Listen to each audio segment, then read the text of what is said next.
Hello friends, कैसे हैं। एक बार फिर से मेरे YouTube चैनल गौतम क्लासेस में आपका हार्दिक स्वागत है।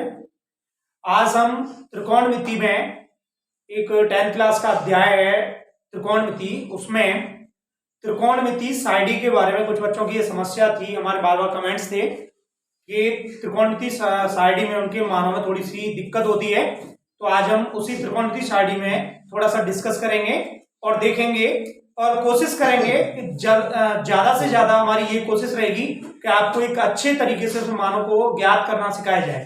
ठीक है, तो आज हम देखते हैं।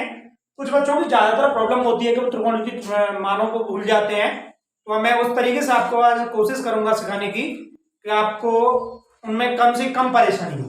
ठीक है, तो देखिए आज हम टेबल बनाते हैं।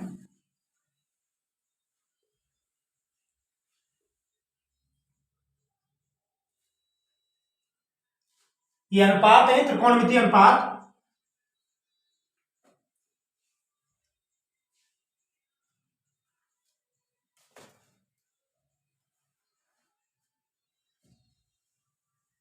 जैसे कि पहले ही मैं बता चुका हूं पिछली वीडियो में आपको, त्रिकोणमितीय अनुपात कितने होते हैं? 6 होते हैं। जैसे साइन, कॉस, टेन, कॉट, सेक और ये लास्ट है हमारा कॉसेक। ठीक है, यहां पे हम कोड याद करते हैं। कोडों में जैसे 0 अंश लिया, 30 अंश, 45 अंश, 60 अंश और ये 90 अंश। ठीक है, आज हम ये देखते हैं। सबसे पहले हम कोशिश करेंगे, मैं उस तरीके से मानों को नहीं सिखाऊंगा कि रटना पड़े। कभी भी ऐसा जरूरत पड़ती है, जैसे आप मान भूल जाते हैं और आपको नहीं पता कि जैसे कॉस में 45 की वैल्यू कितनी होती है, तो हम उस तरीके से आप देखेंगे, ज्यादा से ज्यादा सॉल्व करने की कोशिश करेंगे, इजी से इजी। ठीक है, इसके लिए आप एक काम करें, सबसे पहले स्टार्टिंग कीजिए 0 से और 1 से लेकर के आप 0 से लेकर के 4 तक गिनती लिख लीजिए। मैं अलग लिख देता हूं, जैसे 0 लिख दिया, 1 लिख दिया, 2 लिख दिए, 3 लिख दिया और 4 लिख दिया। ठीक है, अब सबके नीचे क्या करना है? 4 से डिवाइड कर देना। आपको हर संख्या को 4 से डिवाइड कर दीजिए। 4 4 4 और यहां पे भी 4। अब इसके बाद में जितनी भी संख्याएं हैं सबके ऊपर एक हम अंडर रूट लगाएंगे। यहां पे भी अंडर रूट लगाएंगे, यहां पे भी अंडर रूट लगाएंगे, यहां पे भी अंडर रूट लगाएंगे और यहां पे भी अंडर रूट लगाएंगे। ठीक है, अब देखिए 0/4, इसका आंसर कितना आएगा? 0 आएगा। और जब 0 का हम वर्गमूल लेंगे तो साइन 0 की वैल्यू भी कितनी हो जाएगी? 0 हो जाएगी। ठीक है, अब बात आती है दूसरे पे। अगर हम इसमें से 1 का वर्गमूल लेते हैं तो 1 का वर्गमूल कितना होता है? 1 ही होता है। और अगर 4 का वर्गमूल लेंगे तो 4 का वर्गमूल कितना हो जाता है जी? 2 होगा। इससे हमें पता चला कि साइन 30 की जो वैल्यू होती है वो कितनी होती है? 1/2 होती है। अब आगे चलेंगे, तीसरे नंबर पे आता है हमारा साइन 45 के लिए वैल्यू कैसे फाइंड करेंगे। इसमें सबसे पहले देखेंगे 2 से इसे काटेंगे, 2 एकम 2 और 2 दूनी 4। अब हमारे पास यहाँ पे जो अंडर रूट में संख्या बची वो कितनी बची है? 1/2। इन वर्गमूल ले लेंगे हम इसका, तो वर्गमूल लेने पर तो 1 का वर्गमूल लेंगे तो 1 का वर्गमूल कितना हो जाता है? 1 ही होता है। और जब हम 2 का वर्गमूल लेंगे तो वर्गमूल तो ले नहीं सकते, तो इसका मतलब ये रहेगा अंडर रूट में 2। इससे हमें पता चला कि जो साइन 45 की वैल्यू है वो कितनी रहेगी हमारे पास? 1/2 रहेगी। अब आते हैं हम साइन 60 पर। तो साइन 60 में देखेंगे चौथे वाले नंबर के जो अंडर रूट 3 है, बटे अंडर रूट 3/4 जो लिखा हुआ है, इसमें से हम 3 का वर्गमूल तो ले नहीं सकते, तो इसलिए 3 को तो ऐसे लिख देंगे अंडर रूट में 3। और 4 की तो हम वर्गमूल ले सकते हैं, तो 4 का जो वर्गमूल लेंगे, 4 का वर्गमूल कितना हो जाता है? 2 हो जाता है। ये कितना हो जाएगा √3/2।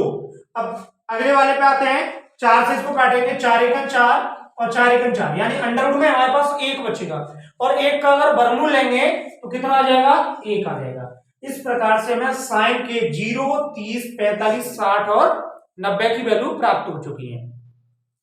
ये क्या होता है, जैसे हमारे पास साइन की वैल्यू हो जाती है, जब हम कॉस की वैल्यू इस प्रकार से फाइंड कर देते हैं तो सीधा सीधा सिंपल तरीका इसका ये है कि जो साइन में 90 की वैल्यू है वो कॉस में 0 की वैल्यू बन जाती है, और जो साइन में 60 की वैल्यू है वो कॉस में 30 की वैल्यू बन जाएगी। तो बस हमें जब पहला मान प्राप्त हो जाए तो उसको 90 वाली वैल्यू से विपरीत करके लिखते चलिए बस। तो यहां पे जैसे साइन की तो वैल्यू हमने प्राप्त कर ली है, कॉस में निकालेंगे तो कॉस 0 की वैल्यू उधर से रखेंगे, कॉस 0 का मान कितना हो जाएगा 1। उसके बाद में कॉस 60 की वैल्यू, ये कॉस 60 की क्या 30 की जो वैल्यू निकाल रहे हैं वो जो साइन 60 की वैल्यू है कॉस 30 की वैल्यू प्राप्त हो जाएगी हमें। अब देखेंगे जैसे साइन 30 की वैल्यू है 1/2, साइन 45 की वैल्यू 1/2, साइन 60 की वैल्यू 3/2 है, और साइन 90 की वैल्यू 1 है यहाँ पे। तो अगर हमें कॉस 30 की वैल्यू निकालनी है तो जो कॉस 30 की वैल्यू है वो साइन 60 की वैल्यू हो जाएगी, √3/2 हो जाएगी। इसी प्रकार से ये वाले यहाँ पे आएंगे तो 1/√2 ही रहेगा, और जो 1/2 है वो यहाँ पे बन जाएगा, और ये वाले जो जीरो है वो 90 में बन जाएंगे। तो हमें पता चल गया जब साइन की वैल्यू हमें प्राप्त हो गई 0 से लेके 90 तक, और कॉस की वैल्यू भी हमें 0 से लेके 90 तक प्राप्त हो गई। अब आता है टेन में, तो टेन के लिए तुम्हें पता ही है कि टेन थीटा बराबर क्या होता है, टेन थीटा बराबर होता है साइन थीटा बटे में कॉस थीटा। अगर हमें टेन में किसी की वैल्यू प्राप्त करनी है तो साइन थीटा में कॉस थीटा के मान से क्या कर देंगे, डिवाइड कर देंगे। जैसे कि हमें चाहिए टेन 0 की वैल्यू, तो टेन 0 बराबर क्या हो जाएगा, टेन 0 बराबर हो जाएगा साइन 0 बटे क्या हो जाएगा कॉस 0। अब देखिए साइन 0 की वैल्यू कितनी है 0, और कॉस 0 की वैल्यू कितनी है 1। जब 0/1 करेंगे तो आंसर भी हमारा कितना आ जाएगा 0 आ जाएगा। ठीक है, अब आती है टेन 30 की वैल्यू, तो टेन 30 के लिए भी वही साइन 30 बटे कॉस 30 करेंगे। अब साइन 30 की वैल्यू हमारे पास 1/2 है, कॉस 30 की वैल्यू हमारे पास √3/2 है। अगर इनको इस प्रकार से सॉल्व करेंगे तो 2 से 2 कट जाएगा, तो इसका मतलब साइन 30 की जो वैल्यू, टेन 30 की जो वैल्यू बचेगी वो हमारे पास 1/√3 बचेगी, 1/√3। अब ऐसे 45 की जब वैल्यू निकालेंगे तो 45 में देखो √2 से हमारा ये √2 कट जाएगा, तो केवल क्या बचेगा हमारे पास 1/1 बचेगा, और 1 को जब 1 से डिवाइड कराएंगे तो आंसर भी कितना आता है हमारा 1 ही आता है। ठीक है, इसी प्रकार से जब हम tan 60 की वैल्यू फाइंड करेंगे तो tan 60 में भी साइन 60 बटे cos 60 होगा, तो √3/2 बटे में लिखेंगे 1/2, यहां भी हमारे 2 से 2 कट जब हो जाएंगे तो कितना बचेगा, केवल √3 बचेगा। ठीक है, इसी प्रकार से जब हम 90 की वैल्यू फाइंड करेंगे तो 1/0 है, और जब 1/0 है इसका मतलब किसी भी संख्या को जब हम 0 से डिवाइड करते हैं तो उसका जो आंसर आता है, उसकी जो वैल्यू आती है वो इनफाइनाइट आती है, अनंत आती है। कोई भी संख्या हो, अगर किसी भी संख्या को आप 0 से डिवाइड कर रहे हैं तो उसका जो फाइनल रिजल्ट हमें प्राप्त होता है वो इनफाइनाइट या अनंत प्राप्त होता है। ठीक है, अब देखिए जब हम 10 का मिल गया तो कॉट तो बड़े इजी तरीके से हम सॉल्व कर सकते हैं इसको। देखिए उधर से विपरीत करते हुए आएंगे इनको, यहाँ पे अनंत आ जाएगा, यहाँ पे ये √3 आ जाएंगे, एक तो यहीं पे रहेगा ही रहेगा, 1/√3 यहाँ पे आएंगे। साफ तरीके से लिख देते हैं इसको, और जब cot 90 की वैल्यू लिखेंगे तो cot 90 की वैल्यू जो tan 0 की वैल्यू है वो cot 90 की वैल्यू बन जाएगी। इस प्रकार से यहाँ पे 0 बन जाएगा। तो हमें साइन की वैल्यू प्राप्त हो गई, कॉस की वैल्यू प्राप्त हो गई, tan की वैल्यू भी प्राप्त हो चुकी है, cot की वैल्यू भी प्राप्त हो चुकी है। अब हमारे पास sec और cosec की वैल्यू, ये वैल्यू हमको फाइंड करनी है, तो किस प्रकार से करेंगे। अब देखिए sec थीटा जो होता है हमको पता ही है कि sec थीटा जो होता है वो बराबर होता है 1/cos थीटा के। ठीक है, अगर cos थीटा का हम अपोजिट करते जाएं तो वो हमारे पास sec थीटा की वैल्यू प्राप्त होगी। अब जैसे sec 0 में देख रहे हैं तो अगर इसके नीचे जैसे कोई संख्या नहीं है हमारे पास, cos 0 का मान कितना था हमारे पास, cos 0 का मान 1 है, और हमसे वैल्यू पूछिए किसकी, sec 0 की, तो sec 0 की वैल्यू कैसे फाइंड करेंगे? जो cos के मान है उनको हम उल्टा करते चलेंगे। जैसे 1/1 है, अगर 1 को उल्टा करेंगे तो ये भी 1/1 ही प्राप्त होगा, और 1/1 का मतलब कितना होता है जी? 1 ही होगा। ठीक है, अब आते हैं हमारे पास sec 30 की वैल्यू। तो sec 30 की वैल्यू, cos 30 की जो वैल्यू है उसके मान को उल्टा कर दीजिए बस। तो अब cos 30 की वैल्यू कितनी थी? √3/2 थी। अगर हम इसे उल्टा करेंगे तो कितना हो जाएगा? 2/√3 हो जाएगा। इसी प्रकार से हम 45 की भी वैल्यू फाइंड करेंगे, तो जो cos 45 का मान है उसे उल्टा कर देंगे। 1/√2 है जी, जब इसको हम उल्टा करेंगे तो कितना हो जाएगा? √2/1 हो जाएगा, और √2/1 का मतलब कितना आ जाएगा? √2 ही आएगा। अब 60 की वैल्यू आई, देखिए अब 60 की वैल्यू में भी ऐसे करेंगे, 1/2 इसको जब उल्टा करेंगे तो 2/1 हो जाएगा। 2/1 का मतलब कितना होगा जी? 2 ही होगा। ठीक है, अब ये 90 की वैल्यू आई। जैसे हमारे पास ये 0 है, अब इसके नीचे जैसे कोई संख्या नहीं होती तो हम हर कौन सा मान लेते हैं जी? उसका 1 मान लेते हैं। अब यहाँ पे जब हम sec की वैल्यू फाइंड कर रहे हैं तो इसके मान को क्या करेंगे? उल्टा करेंगे। तो 0/1 है, जब इसको उल्टा करेंगे तो कितना हो जाएगा? 1/0। और ये बात मैंने अभी आपको बताई थी कि किसी भी संख्या को जब हम 0 से डिवाइड करते हैं तो हमारा जो आंसर आता है वो इनफाइनाइट आता है जी। कितना आता है? इनफाइनाइट, यानी अनंत आता है।